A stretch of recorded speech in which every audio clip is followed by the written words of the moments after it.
Welcome back. So in this lecture, we're going to learn GraphQL schema and GraphQL API architecture. So what is GraphQL schema? So schema, it defines the structure of your API, or you can say data model, like, the back end, how is the design, the structure, the data model to develop your API, like types, field, and how they're related, like each table, each column, how they're related to with each other, how they are going to work, right? And also what type of data you can request, and as a result, what type of data it will be response based on all their data model. So schema is nothing, is the data model for an API behind the scene. Again, like a type, field, and how they connected to each other for each different column, different table. Okay, it is like a contract between a client and server, because based on this data model, when you send a query, when you send a request, the response come back. Okay, here is an example. Here is an example. You can say type user. So this is it is the again, it's a data model example. So type is the user, and this user have the number of data, like you can say column ID, and this is the type of the ID. So like, like other programming language, when you declare in Java example, declare any variable, it's the integer, you have to say int. So here is the ID, the type is the ID. This is the way it's a declare ID, and name, email is a string. Okay, and this is the way it's the declare like a string, then they put a exclamation mark, like ID exclamation mark. So this is the type of the video data type. Okay, you can say. And here is another type query, where a user by ID,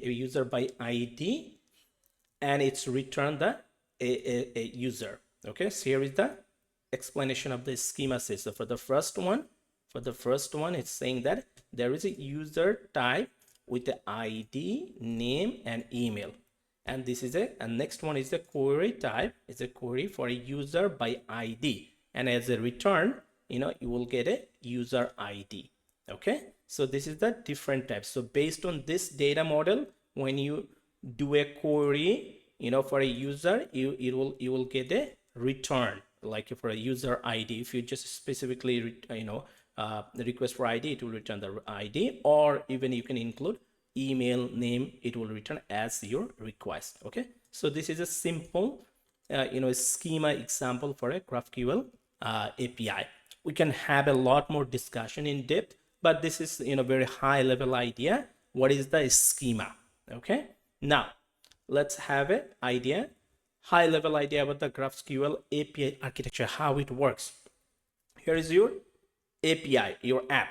Assume that like your iOS, Android app, and here is your like a GraphQL query. So your graph through your client. So this is called client.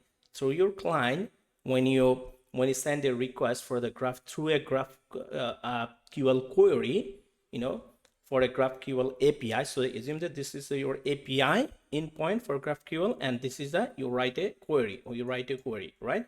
You write a GraphQL query. So this query, when it send the request through your client, then definitely it will respond. So it will respond some of the data as per your request. So data is usually, we know it comes from the database, right? So it will come from the database.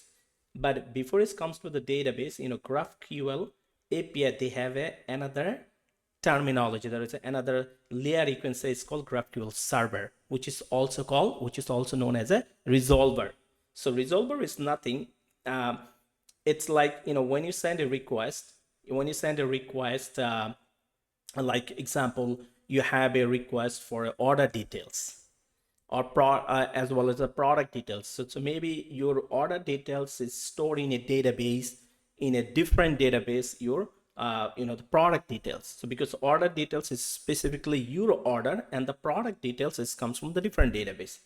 But you can ask both requests by a GraphQL query as a response, as a single response.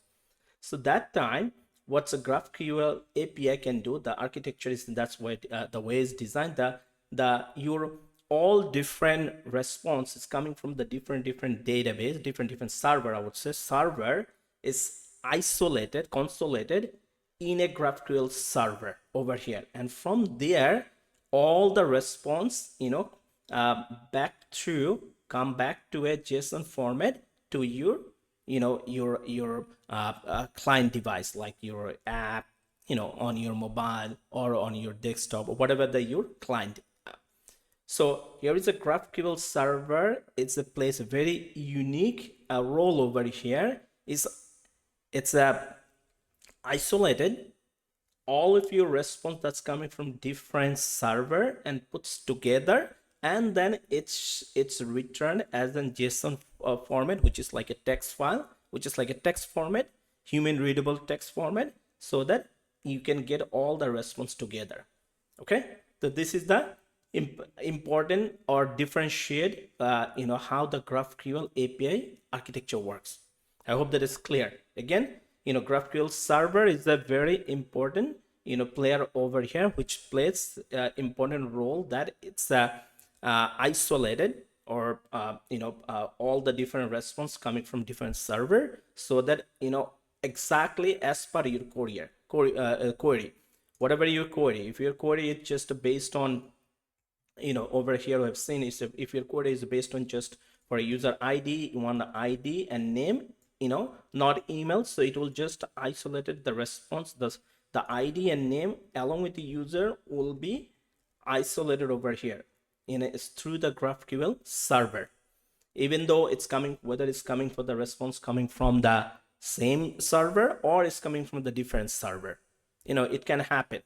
Okay, because in REST API we know this, like you send a one request, like for a user ID, it's coming from one database on server, and then if you send a request, it's coming from the other information, like the email address, maybe it's coming from different, but whatever is the server they are using, it's, or the response coming from, but it's a GraphQL server, again isolated all the response together, and it's returned as a JSON file back to the client.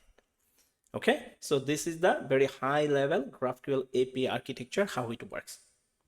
Thank you.